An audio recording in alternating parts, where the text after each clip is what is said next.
ছিল রবি। বলতো সবাই তিনি নাকি মস্ত বড় কবি। আমি এখন বড্ড ছোট, বুঝিনি কিছু। শুনেছি তবে কবিতা একটা দুটো। সেই যে হলো শুরু, পড়েছি প্রেমে। এখন তিনি আমার প্রিয় রবীন্দ্রনাথ ঠাকুর। কত গান, কবিতা, ছড়া, সত্যি বলছি এক জীবনে এত যায় পড়া। তিনি আমার সঙ্গে চলে সোহাগে বিরহে। আমার হৃদয়ে তিনি সর্বদাই থাকেন।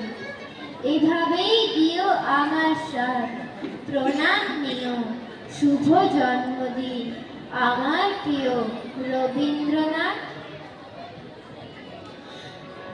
पगला हवा बादल दीने